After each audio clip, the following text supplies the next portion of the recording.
This morning we have a very special speaker. Tony and Kathy Bittner are here from Skycomish. I always get it mixed up. But as he comes up, they were here. Tony was an elder in our church for many years, and we kind of sent them off as our missionaries. We've been supporting them for the last, 6 or 8, 10, 20 decades. But anyway, please welcome Tony. Thank you so much for coming today.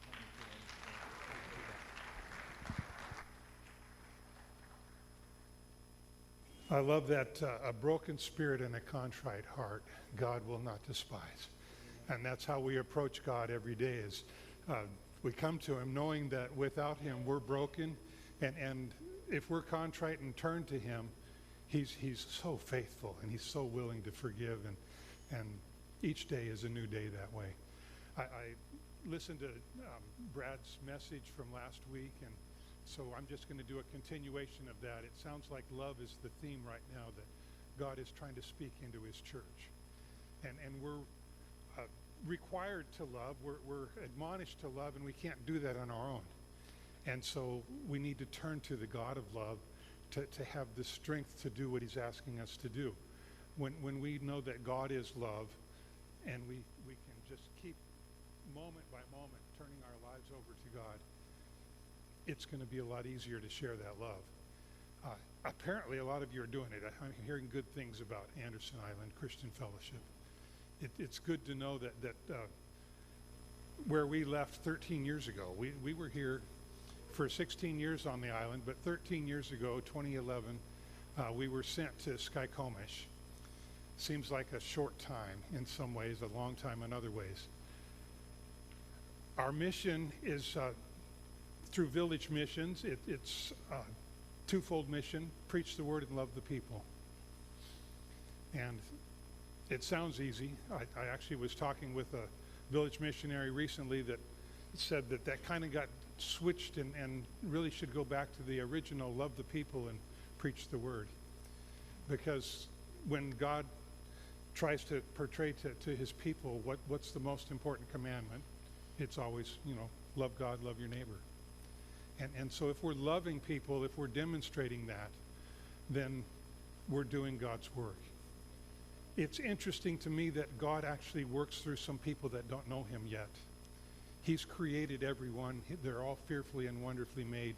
And there's people in the community of Skycomish that demonstrate love that don't know Jesus yet. And I would love for your prayers for those people. Like I said, we've been up there 13 years. Don't know how many more years God's going to give us there. Nothing is on the horizon saying it's time to quit yet. I've asked a number of people, when will I know it's time to retire? I hope somebody will tell me. And they said, no, you'll just know. So we don't know yet.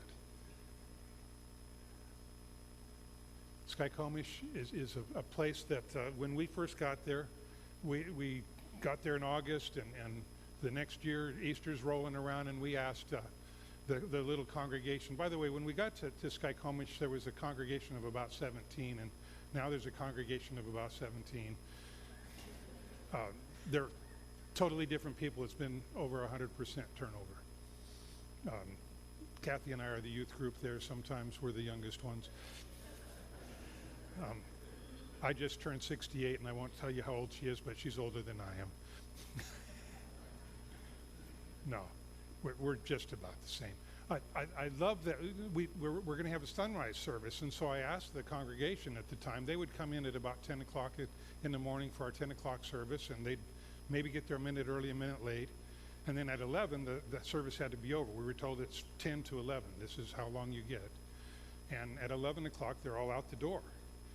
And it's like they're not fellowshipping with each other. They weren't really getting to know each other. And it was kind of, as we got around the community, we found out a lot of the community thought the church was just a bunch of judgmental hypocrites. One of our guys that at the time rang the bell, I loved Roy, but he would see somebody walk in by the church as we're getting ready to start church, and he'd open the door and walk out onto the front steps there and start yelling at them, you get in here, you Philistines, and he was only half joking, but they couldn't tell. He had a soft heart and no eyesight. Anyway, so we asked him, would you like to have a sunrise service for Easter? I remember Anderson Island, some of the beautiful times.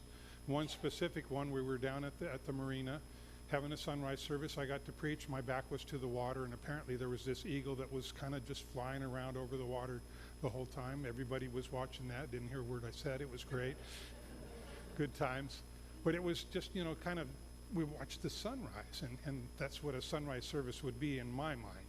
But they said, yeah, we'd love to have a sunrise service. What time should we have it, like 9 or 10? Okay.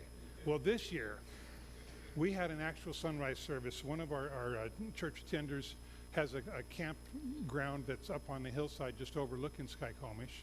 And you can see the one on the picture on the left is a gentleman from our church. He's 76 now. He was playing the recorder, and it was just beautiful. That's the town that you can see in the hill behind there, just down the hill from where Dawn is. And then on the right there, the actual sun coming up, and it just was kind of fun to be there together. And it wasn't just the people from the church. There were people from Bering and some of the other communities around came and joined us for that. That was a good time.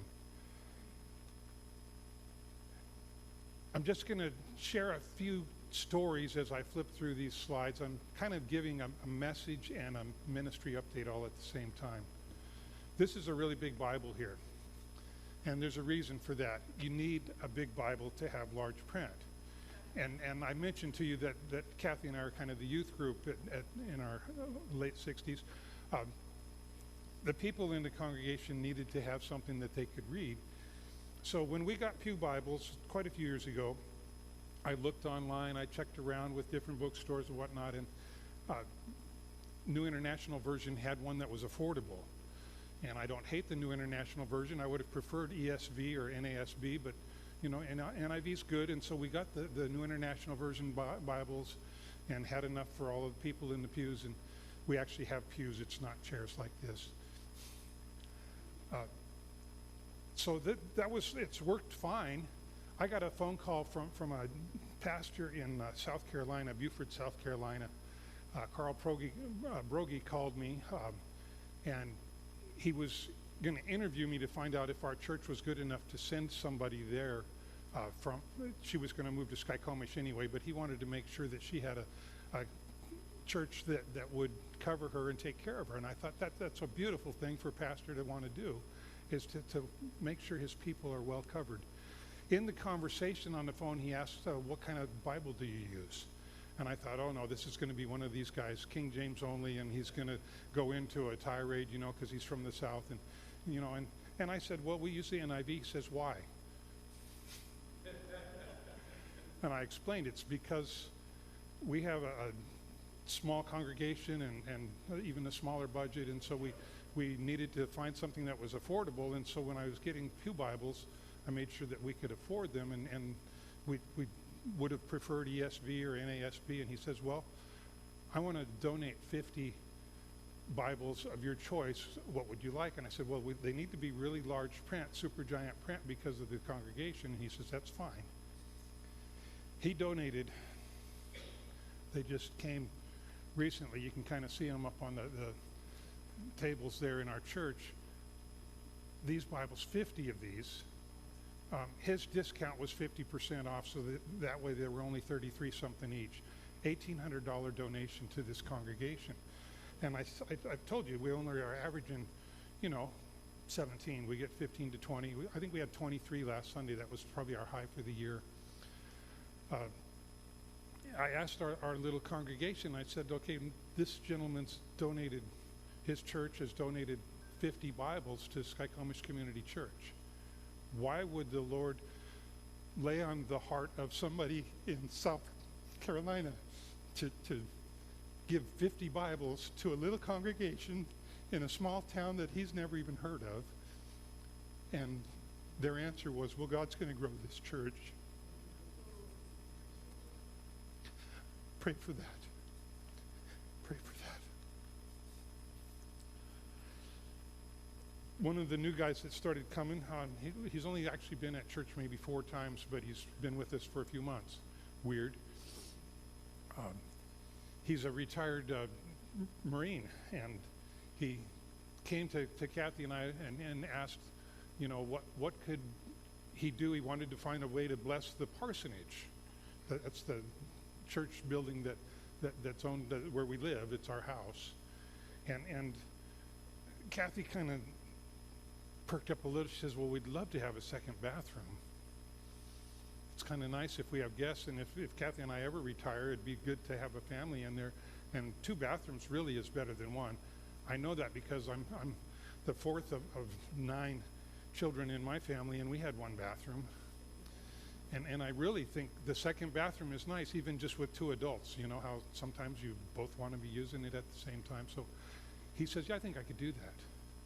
It's not quite finished yet, but you can kind of see the picture on the left. We took what was a laundry room pantry, and it's being restored and remodeled into a laundry room bathroom.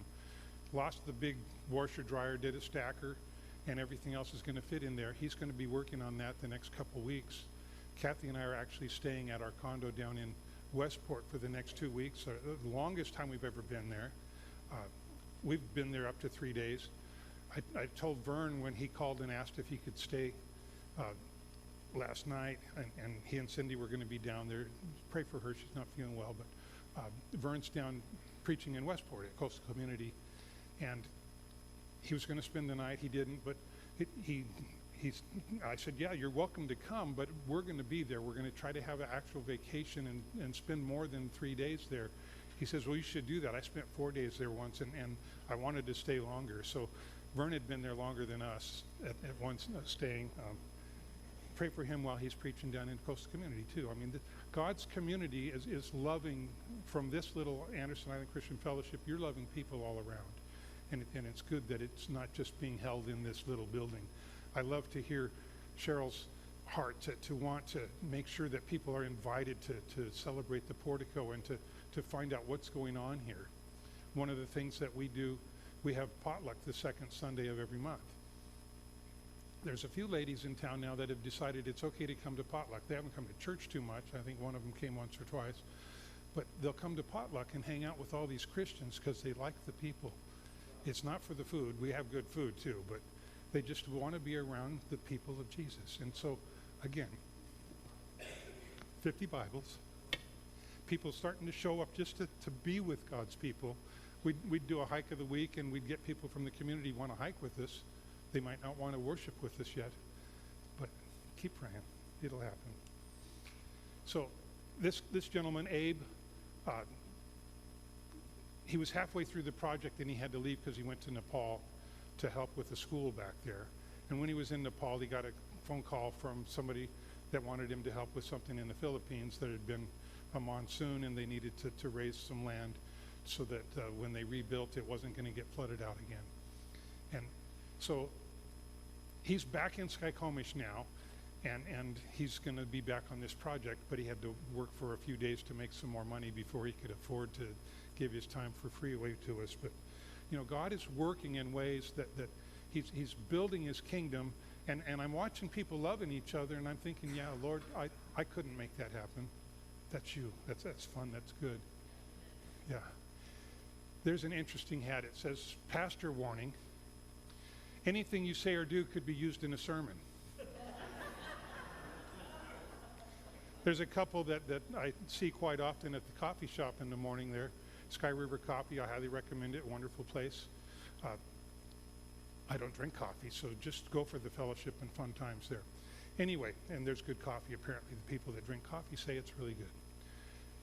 This couple presented me with that hat one morning. They don't attend our church. They don't attend any church. They thought that was a funny hat and I needed it. And so I used that in a sermon, and you can thank them for it if you see them.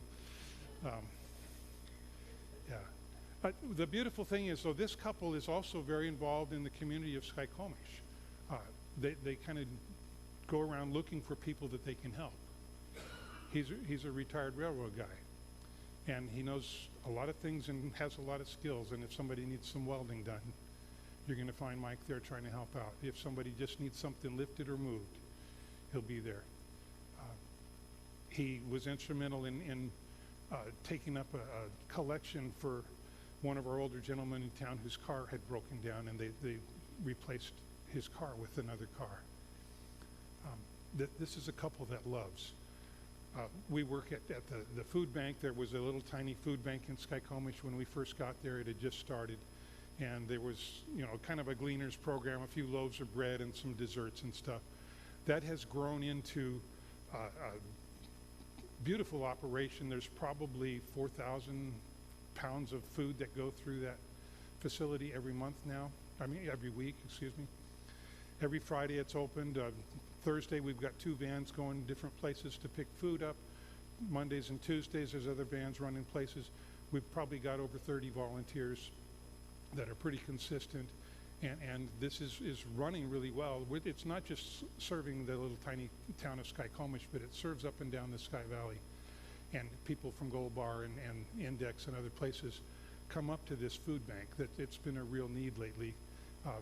As you go to the grocery store, even people that are working and doing okay can use a little extra help. So the reason I bring the food bank up now, this Mike guy that gave me the hat, his daughters both work at 2 different Safeways, and they find out when Safeway's trying to discard something, they call their dad. And so Mike found out that there was a bunch of grocery carts, and he went and picked these grocery carts up because they were scrap. They were going to just throw them out. And he brought them back up to Skykomish and used his skills and fixed the grocery carts up, and they work. And we have 14 or 15 grocery carts in the food bank now, so people can come in and do their shopping like with their little grocery cart. And it's working beautifully. Like I said, we're probably serving 75 to 80 families per week. We don't have that many families in town, but there's people kind of off in the woods and wherever they find this, and they come and they leave with boxes of food, enough to get them through till the next week. And God is blessing lots of people through the gifts that you send to Kathy and I, because we can be full-time ministers in a community that couldn't afford a full-time minister. And we can share with the community in a lot of different ways. When we were told to love the people and to preach the word, part of loving the people is just finding out where are the needs. And so when you're told that everyone's a minister, it's true. And you don't have to have a fancy title. You just find out, who's needing something now. And you go hang out with them. I get to be the chaplain with the fire department in Skykomish, volunteer fire department. One of the things that we've learned is chaplain service is just the ministry of presence. You go and sit with people when they're grieving. You try to relieve some of the other firefighters and EMTs so that they can go and do the work that they have to do while you're hanging out with somebody that just needs a friend, and you don't have to say anything, just be there. And sometimes we do get to speak into people's lives, but it's not always preaching Jesus at them. It's showing Jesus to them through our actions, through our love. So that's one of the things we get to do. There's a quilt there. You see the church in it? On the back of it, it says it's a gift to Tony and Kathy. And the lady that made this, Brenda from Skycrafters, she presented Kathy with this quilt at one of the Skycrafters gatherings. And it was because of all the things that we do around town. She's a very skilled quilter. Obviously a lot of hours put into that. She doesn't attend our church, has no interest in church or in God. But she wanted to make a quilt for us because she said we're contributing to the community. We're making the community a better place to live. Pray for Brenda. Beautiful, lovely woman. And she's got a big heart, and her husband does as well. And it's just, there's people that are on the fringes, and they're connecting with the ministry that we're there to do. Now here's another weird thing. Andreas, you got to ride some of those trains, didn't you? Yeah. There are, and they're constantly changing and coming and going. From May through October, every weekend, we have free train rides on Saturday and Sunday. And people can just come and ride the trains. And so I've made that as part of my ministry as well. I think that we drove the Golden Spike, it was about this big, into the tracks. It's still there. We did that on a rainy day in, I think it was August of 2012. And I've been volunteering there as a conductor and engineer, get to drive these little trains around. And we can, on a good sunny weekend, we'll have 1,000 different riders come through there. And what's fun is, the guy that helped start it, Kevin, he was talking to me a couple weeks ago, and he said, you know, he had a dream, and it was such a vivid dream, he woke up all like excited and then realized he was still in bed. But his dream was that he'd been on the trains and working at the train yard, and people were getting saved there at the train yard. Now that sounds like a weird, okay, you got people come and ride trains, right? But most weekends we're able to pray with people that come there. You know, they're coming from Seattle. Anybody that lives in Seattle's hurting. You got to know that. Okay. There's anybody that's living anywhere right now, though, seems to be in a level of stress in this world that just is more than we can bear sometimes. And so when you see somebody that's kind of a little bit down or something, the train ride might cheer them up a bit, but the prayer can cheer them up even more. And we've built relationships with people through that we've been able to minister to them different ways, just from giving away free train rides. This is the view that I get when I'm preaching at Skycomish Community Church. That's the back table where they have the coffee, and those cookies there happen to be cookies that I had made.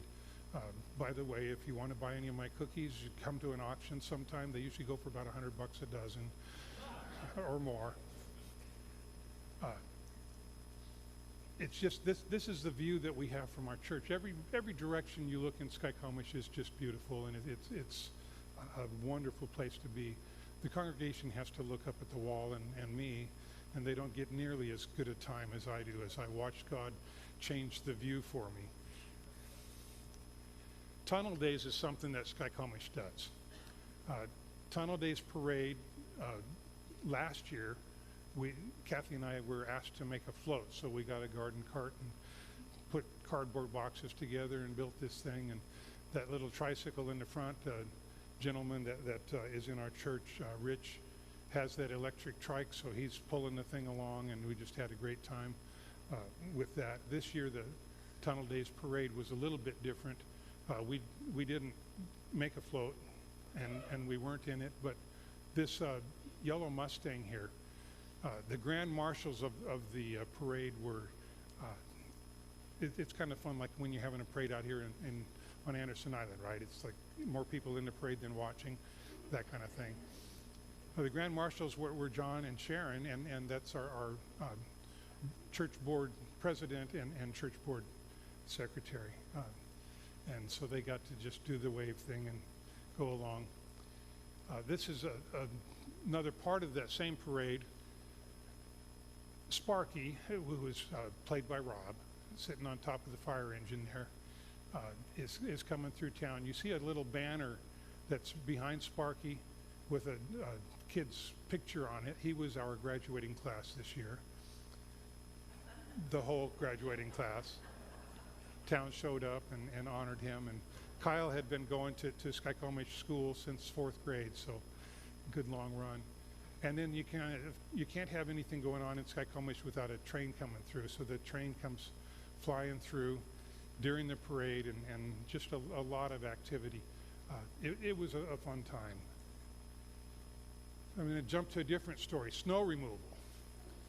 Okay, because we're almost in the mountains, we're up there, we get a lot of snow sometimes, and I've got to shovel around the parsonage, and then I got a few neighbors that are older than me, so I shovel for them, and some people that are younger than me but disabled, and I shovel for them, and then I get over to the church and try to clear that off. Well, apparently the neighbors around the church, again, none of them attend the church, by the way.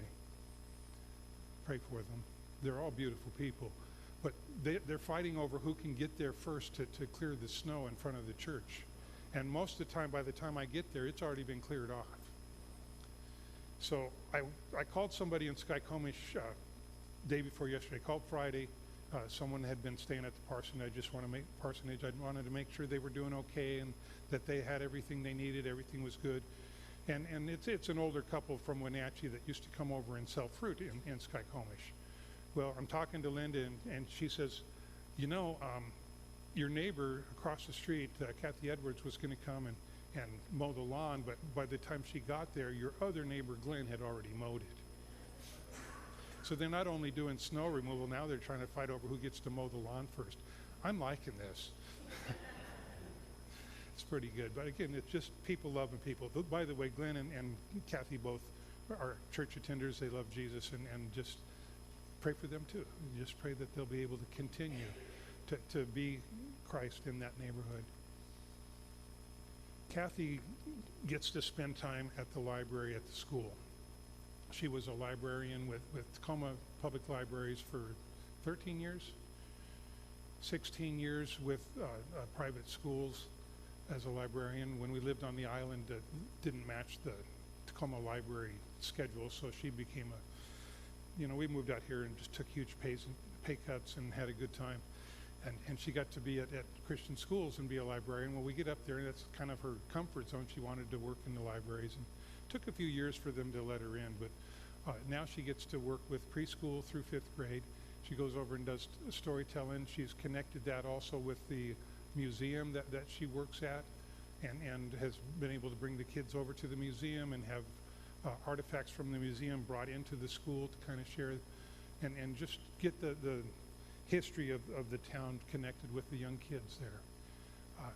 The little plaque there, it's the 3rd time that Kathy has received honors since we've been there for being a friend of the school, a community friend. And she's the one that's volunteering the most and the deepest. And again, part of why she's there is we were instructed to go and just love the people. And so you have to be where the people are. All of you are capable of doing something with the community out here. You know, maybe you can just go visit somebody that you know can't get out right now. Maybe you can go hang out with somebody on the golf course, hit balls into the trees, then go and find them. And usually you find more balls than you hit in there, so it's a good deal. You end up way ahead, right?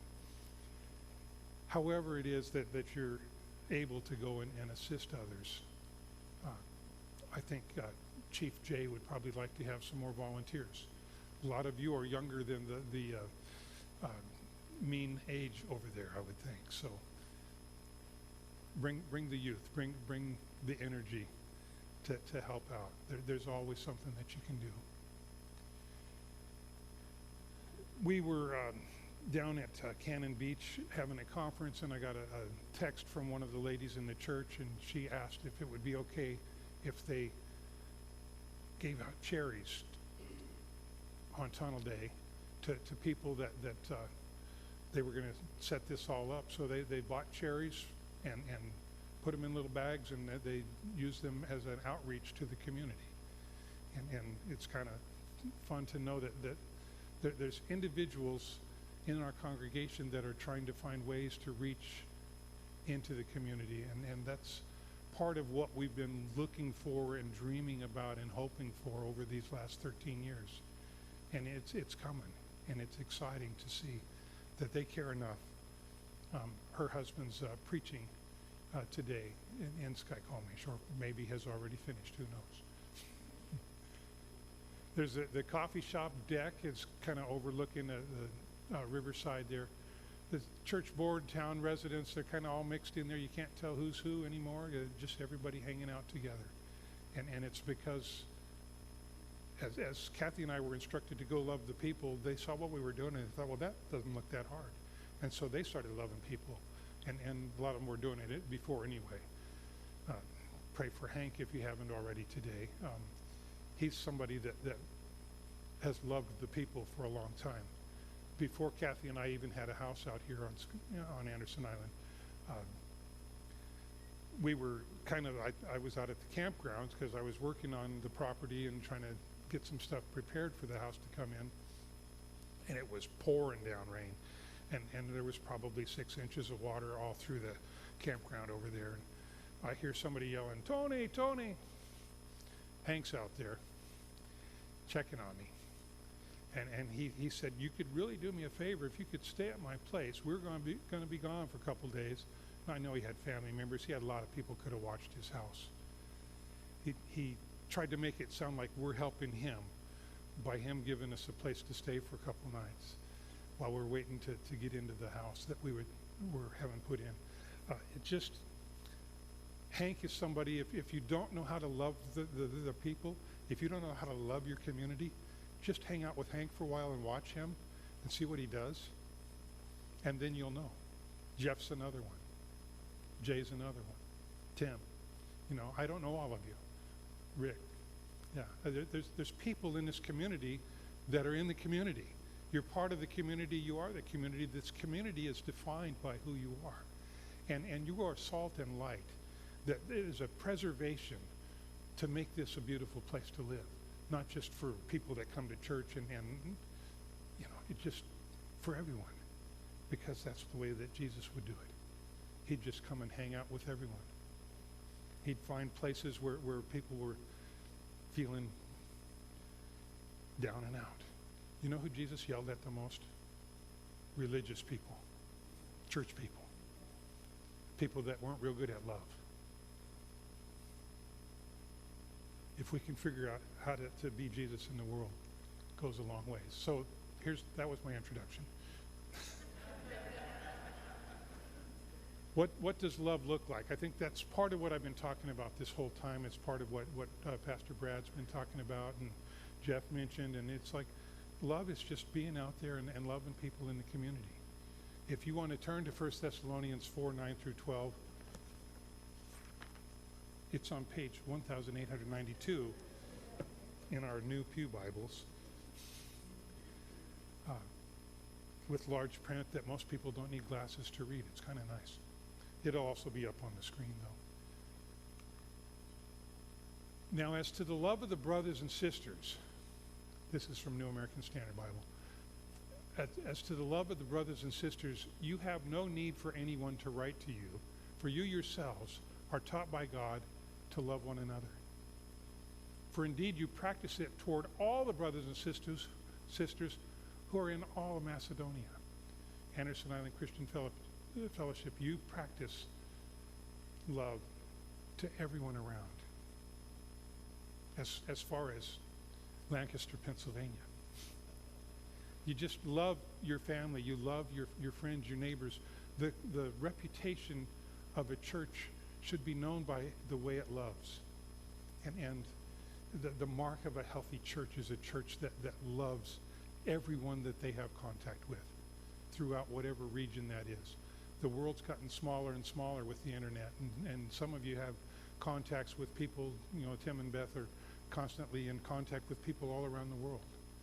Some of us have little smaller, introvert kind of personalities, and we hide out and stay in our little caves and just have a few people to influence. Whoever it is you have, you've been taught by God to love.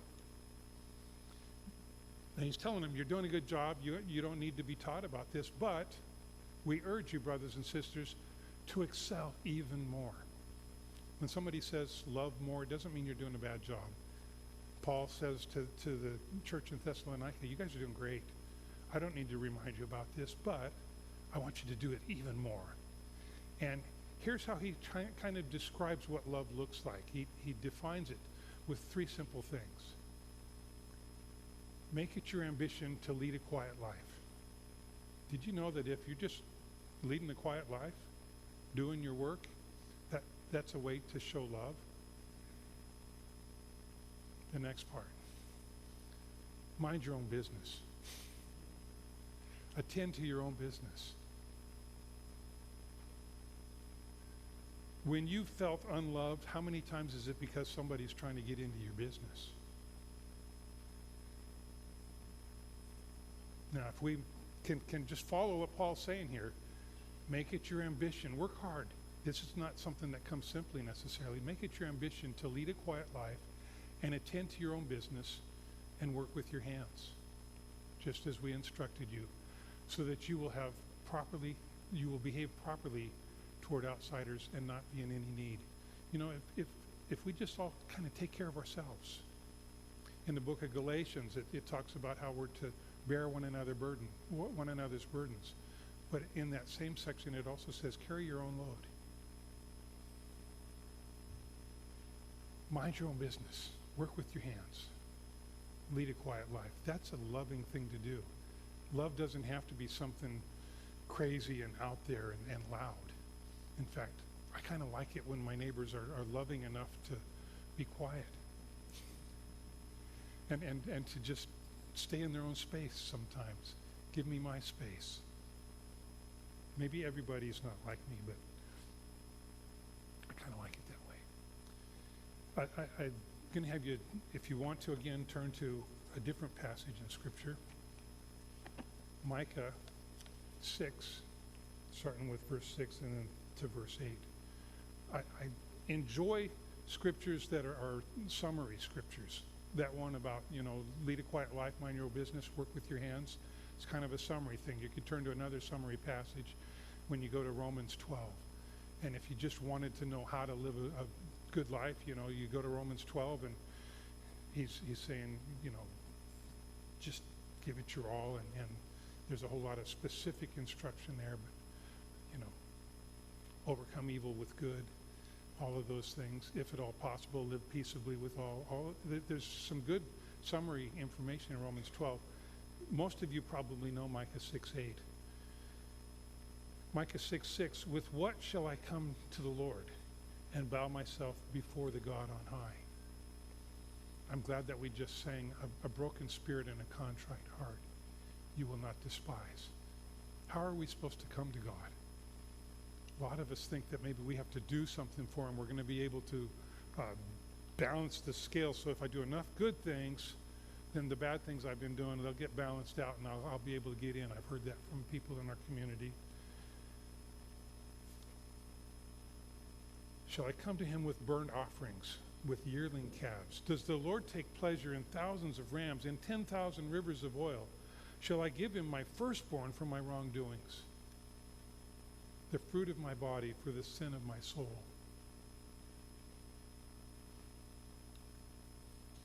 Sorry.